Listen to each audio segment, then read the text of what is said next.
Welcome to Eris Unlimited, your front row seat to the most shocking and captivating stories from the ancient world. If you love diving deep into the scandals and mysteries of history, be sure to subscribe to our channel and share this video with fellow history buffs. Now, prepare to discover the emperor whose reign flipped Roman tradition on its head, Marcus Aurelius Antoninus, better known as Elagabalus. History remembers many Roman emperors: Augustus, Nero, Trajan, and the Stoic Marcus Aurelius. Yet one ruler often slips through the cracks: Marcus Aurelius Antoninus. He shared a name with the famed philosopher-emperor, but would be posthumously branded Elagabalus, thanks to his devotion to a foreign sun god. Tonight we unravel his brief, scandal-filled reign and explore why he remains a forgotten figure in Rome's long saga.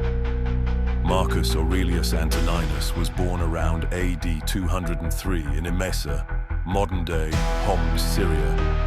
His mother, Julia Soaemius, and grandmother, Julia Maesa, were part of the powerful Severan dynasty, relatives of Septimius Severus and Caracalla.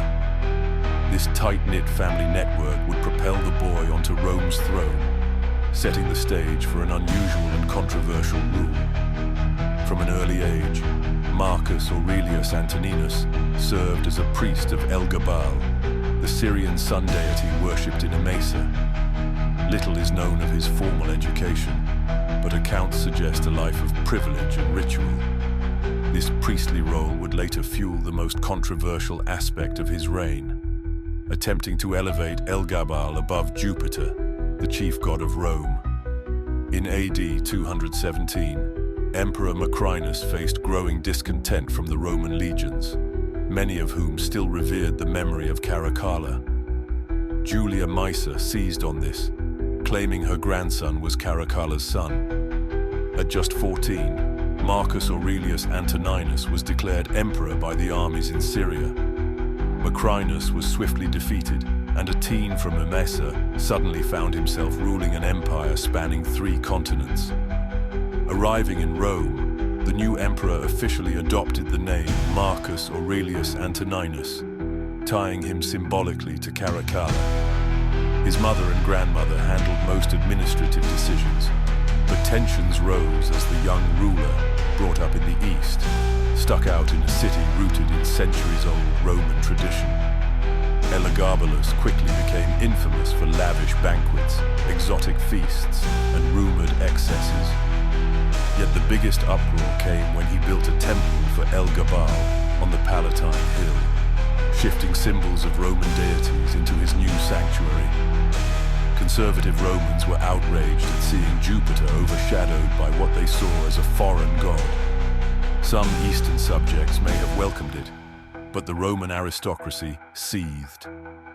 Ancient sources, Cassius Dio, Herodian, and the Historia Augusta, accused Elagabalus of crossing every social boundary. They claimed he married multiple times, possibly to both men and women, and wore attire that defied Roman gender norms. Historians today note these accounts might be exaggerated or politicized, but they cemented his notorious image in the ancient record. Amid the sensational stories, Elagabalus did enact some reforms and building projects. However, these endeavors remained overshadowed by tales of debauchery. Eastern elites might have taken pride in a Syrian emperor, but many in Rome saw him as a destabilizing force, one who disregarded the capital's sacred traditions. By AD 222, the Praetorian Guard, disillusioned and alarmed, launched a coup. Elagabalus, still in his teens, was assassinated alongside his mother. His body was reportedly thrown into the Tiber, signifying the utter contempt the conspirators felt. With the Senate's approval, he was subjected to damnatio memoriae, erasing his name from official records. After his death, stories of Elagabalus's excesses grew even more extravagant.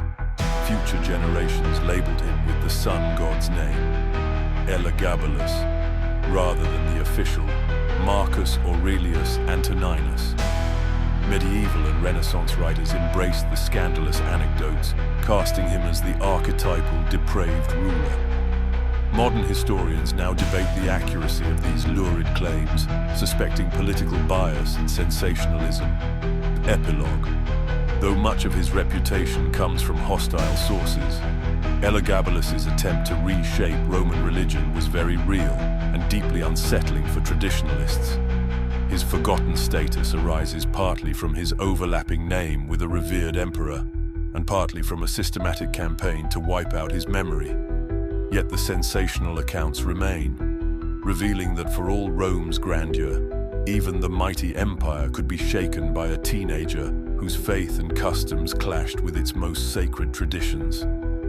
Thank you for watching Eras Unlimited.